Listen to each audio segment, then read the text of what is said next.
Bueno, les voy a compartir este libro que fue editado por Caleta Olivia. Es un libro que ha salido el pasado año, en el año 2025. Es un libro que me llevó varios meses de trabajo. Este libro es diferente a lo que venía haciendo, es distinto. Por alguna razón, este libro también tiene otra voz, una voz que se parece a las anteriores obras con las que yo trabajaba, pero que toman su propia vida, tienen su propio trabajo y sus propias experiencias vividas. Aquí, en este libro, que se llama Leonor, es un libro en el que va a haber un intercambio de cartas, un intercambio epistolar, así como en los viejos tiempos. Me interesaba esta estructura, me interesaba llevar la poesía a una suerte de intercambio epistolar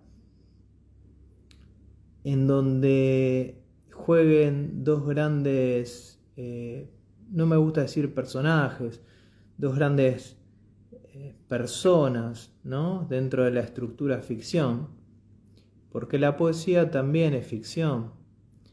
Y lo lindo de lo que es la poesía también es que podemos transformarlos en algo más que meros poemas esparcidos, aislados. Bueno, ustedes ya saben que se interconectan, ¿verdad? Ahí, como dice Sueño de Perro, las voces de los libros, ¿no? Las voces de los libros. Y las voces de los libros, bueno, para hablar de voces podemos pensar en quién pone la voz. Lógicamente es el que escribe, es el que pone la voz, pero es una voz que se trabaja, ¿no? Es una voz que no es vaga, no está simplemente andando, circulando por todos lados de una manera desinteresada, sino que la mayor parte de los libros, cuando hay una responsabilidad como escritor, como el que escribe, busca una voz adecuada, y más cuando se trata de un libro poético que tiene un formato de cartas, que tiene un formato en donde participan distintas voces. ¿Cómo hacemos la construcción de las voces? Y la construcción de las voces se pueden dar saliendo de la voz misma que tiene el escritor, el poeta, y impartiendo nuevas voces a través de lo que se ha vivenciado en otras personas, en otras características, alejarse de uno mismo, porque ese también es el trabajo. Empezamos a hablar ya, diría, enajenados, y empezamos a hablar por los demás. El que empieza a hablar es el otro. Cuando se llega a este nivel, no digo que es un mejor nivel, digo que es algo que considero que se debiera de explorar, y hay que animarse a eso, hay que animarse a explorar. Yo la otra vez pensaba, en principio los primeros libros o cuando leo poesía, digo, siempre son a ver, ¿cómo hacemos? ¿Cómo se construye un poemario? Tenemos escrituras, tenemos poemas, tenemos cuadernos anotados, tenemos en el celu notas. ¿Cómo construimos un poemario?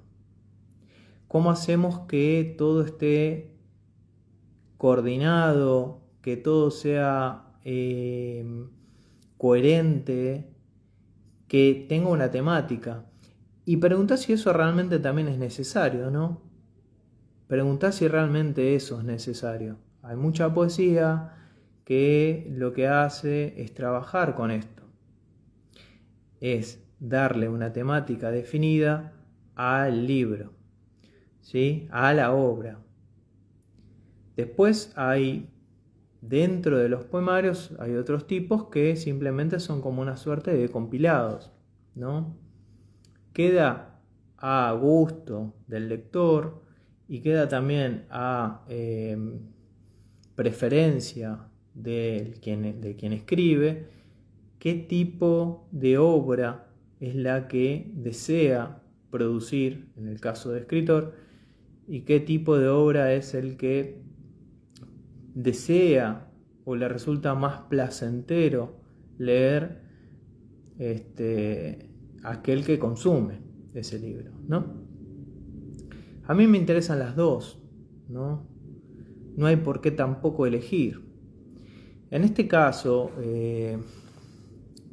sabemos muy bien que la situación económica está extremadamente difícil, lo sabemos, y las editoriales deben estar pasando extremadamente mal.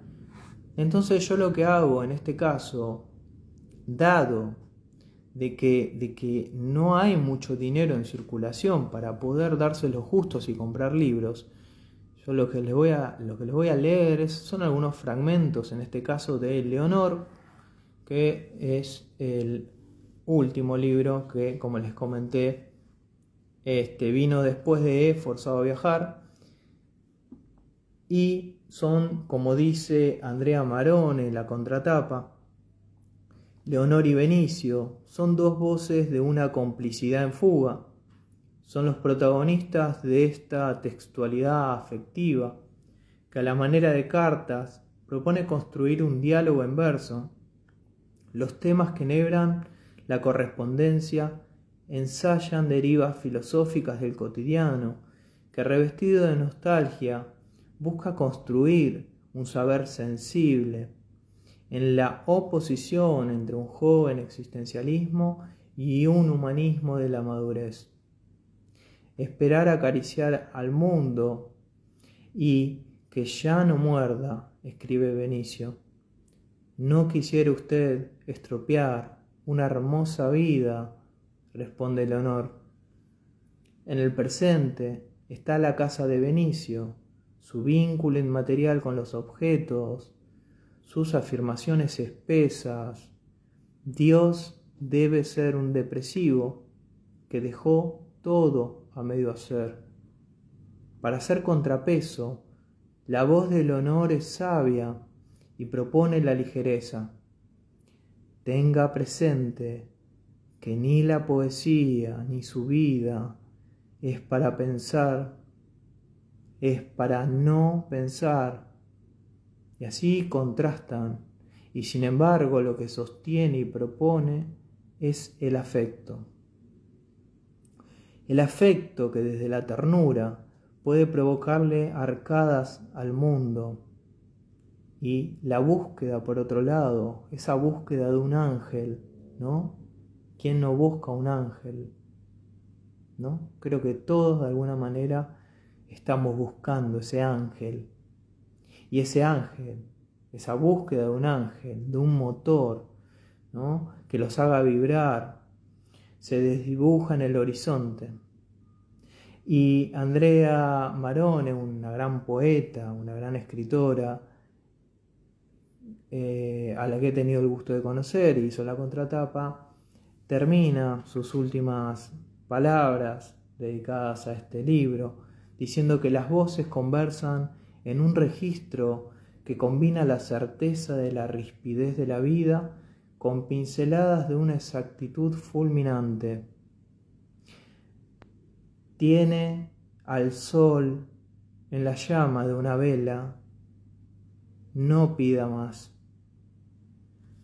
Entonces, Leonor, ¿sí?, escribe, intercambia cartas con Benicio,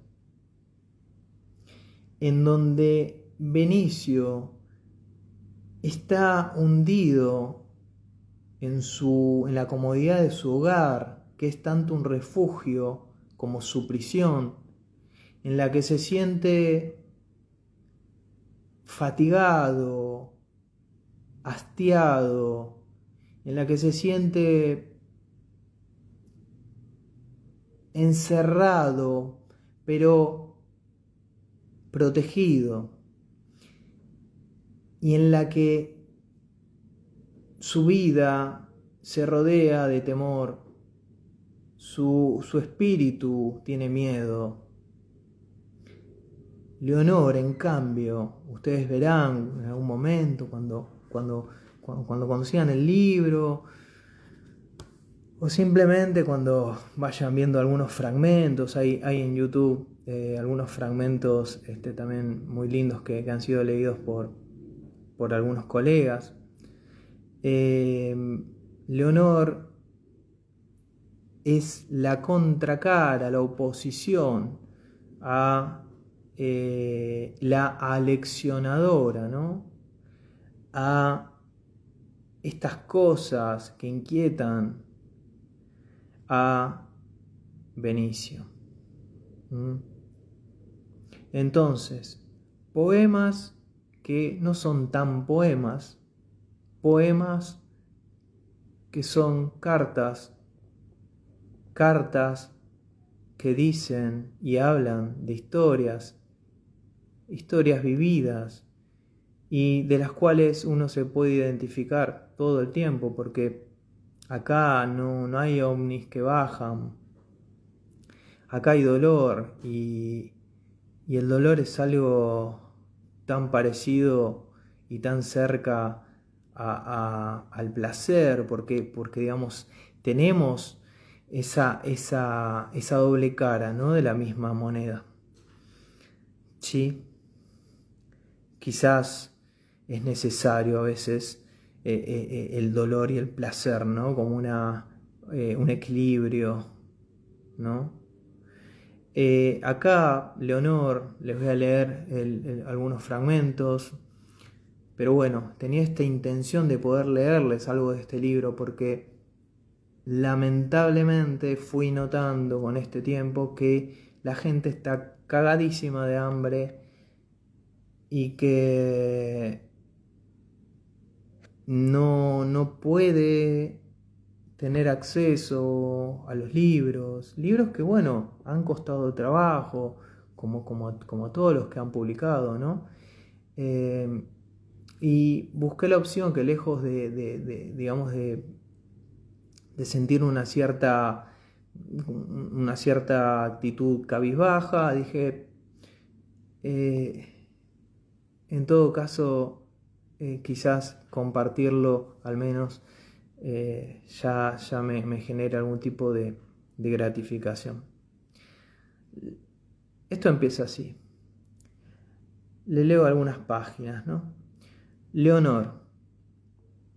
Hace meses que juega conmigo y el silencio de la casa. Yo los invito también a quizás cerrar los ojos o imaginarse si están en sus casas, ¿no? Una señora mayor que les escribe, ¿sí? Una señora mayor que les escribe y ustedes están llenos de miedo, o ustedes son la señora. Y quien recibe estas cartas es Benicio, en este caso es el hombre. Va a depender del rol en el que quieran estar, ¿no? Ahí, bueno, obviamente nada se compara con leer un libro que esté en tus propias manos, pero gracias por lo que estás haciendo. Bueno, gracias a ustedes. Hace 20.000 años que no hago un vivo. Yo creo que los vivos eran como el boom de la pandemia, ¿verdad? Hay una cierta nostalgia también con eso, ¿no? De los vivos, como que la gente dentro de esa tragedia, hablando de tragedias, estaba como más hiperconectada. Ahora está muy hiperconectada, pero va desde el otro lado, ¿no? Desde un lado más como cuerpos separados, ¿no? Como en búsqueda de algo que nadie va a encontrar, ¿no? Bueno, vuelvo. Leonor, hace meses que juega conmigo y el silencio de la casa. Me preocupa su insistencia. Pida que siga contando y que lo busque. Dentro de la sal, en la botella de whisky, debajo del gato, dentro del horno, en las uñas de los muertos o en su propia carne. El muy ingenuo debe de suponer que, por ponerse una bolsa en la cabeza, no lo escucho. Y cuando finalmente lo encuentro, se olvida de quién es. Después lo recuerda. Ángel. Pero luego no sabe a qué juega y vuelve a proponer las mismas reglas una y otra vez, incluso hasta cuando duerme. Si lo viera ahora, está sentado justo frente a mí, en la mecedora. Le hago creer que no lo veo. Para recomponer el aliento, finjo que lo busco en esta hoja mientras a usted le escribo. Esta es la carta que le hace Benicio a la señora Leonor, ¿sí? Frente a esto, Benicio recibe la carta en respuesta, ¿sí?, de parte de Leonor, que dice lo siguiente: querido, me preocupa verlo así, entre el espanto y la calma, y que el incendio no lo haga correr. Me preocupa que no salve a sus peces, que se quede sin las venas del cuerpo, que no pueda vivir. Usted camina siempre por un mismo lugar. Quizás pueda yo ayudarlo a caminar por ese mismo lugar, en sentido contrario, para que todo aquello a lo que le ha dado la espalda sea su nuevo comienzo.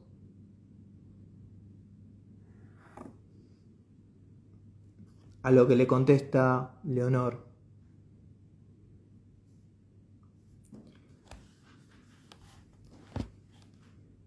en este caso Benicio le contesta, ¿verdad? Benicio le dice: Leonor, permítame por favor apretar esa idea suya y no dejarla ir. Dejar todas mis cosas sin obligarlas a acompañarme. Darme el permiso de hacer las últimas visitas y caminar por los lugares que alguna vez soñé conocer. Congelar al momento. Aquietarse en el recuerdo. Pasar de un lugar a otro. Permítame pensar, Leonor, que aquel lugar sí existe.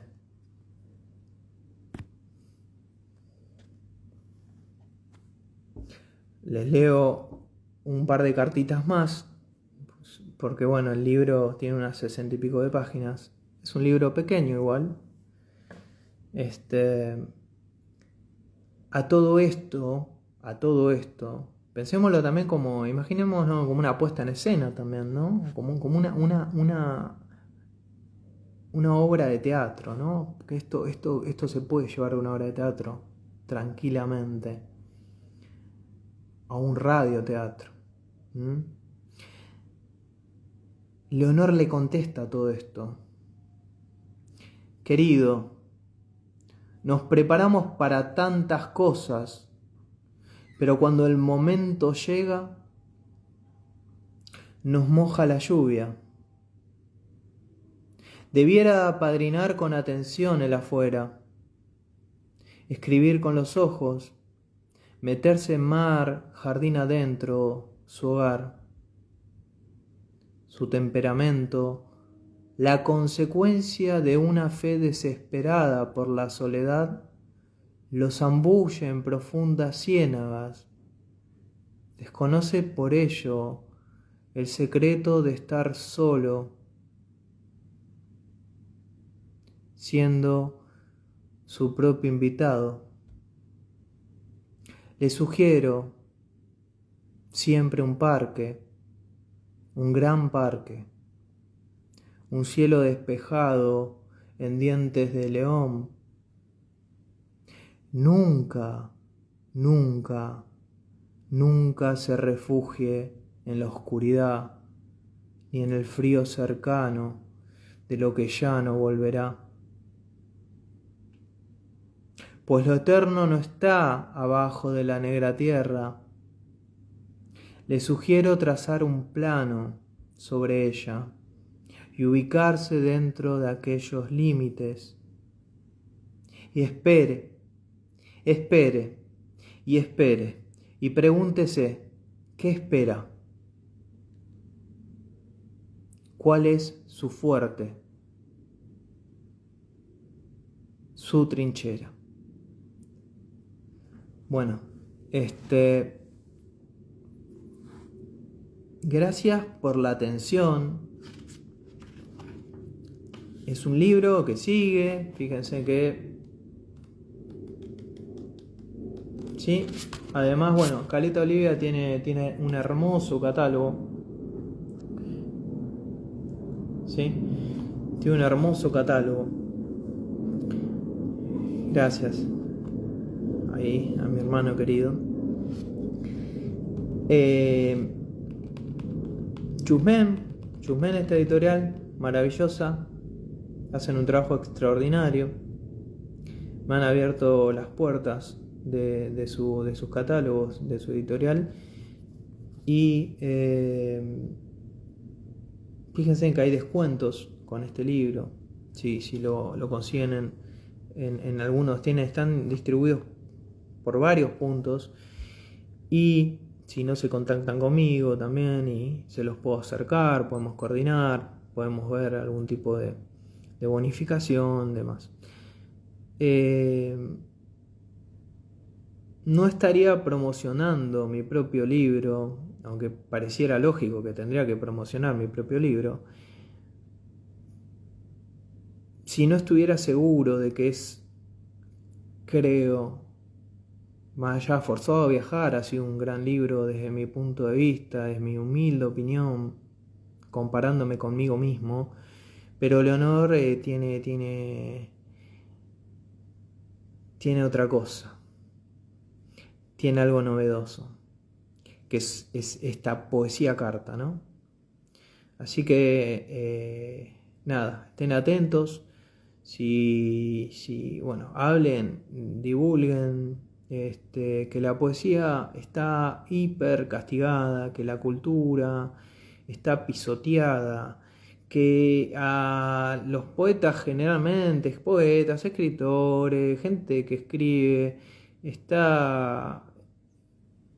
creo que una cosa son las redes sociales, las redes que uno ve, el reflejo de lo que se quiere representar, pero en realidad el trasfondo es otra cosa, ¿no?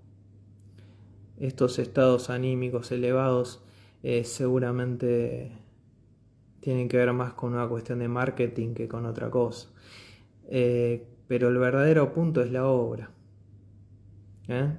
Acercarle la obra a los lectores, ¿sí? Como a mí, como yo también soy lector, ¿sí?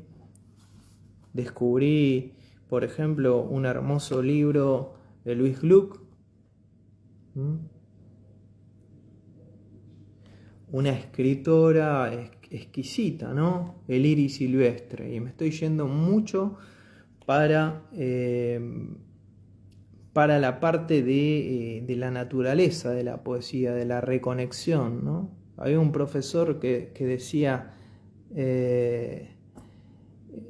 que nosotros, el que escribe o el que hace arte, simplemente tiene que quedarse como intermediario, ¿no? Como intermediario y como una especie de ventrílocuo de lo que es la naturaleza, ¿no? Solamente se transmite el mensaje de lo que dice la naturaleza. Es el medium. Y eso es un poco el trabajo de la poesía, ¿no? Eso es un poco el trabajo de la poesía.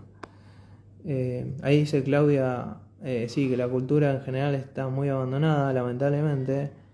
Sí, y sí, estamos viviendo tiempos, la verdad que complicadísimos, sí, muy complicados. Pero fíjense que se sigue haciendo poesía. Fíjense en que a dónde queremos ir,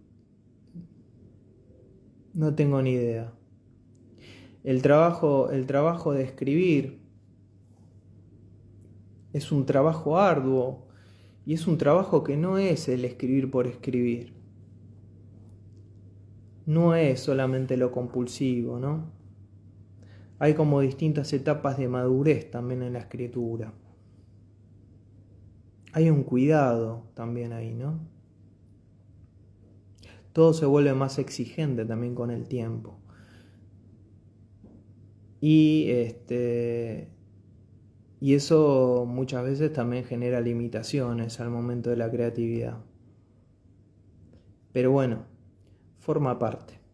Después comenten qué es lo que ustedes consideran el proceso de creativo, qué opinan de los talleres de poesía, qué los inspira, si realmente están en un momento como esta complicación económica llena de quilombo, llena de problemas, llena de violencia, llena de odio, llena de envidia, llenas de individualismo, ¿y a dónde hay que ir? A la naturaleza, al jardín. Y tener un papelito, tener un cuadernito y escribir. Es eso. Bueno, les mando un abrazo muy grande y gracias por estar ahí. Un abrazo gigante.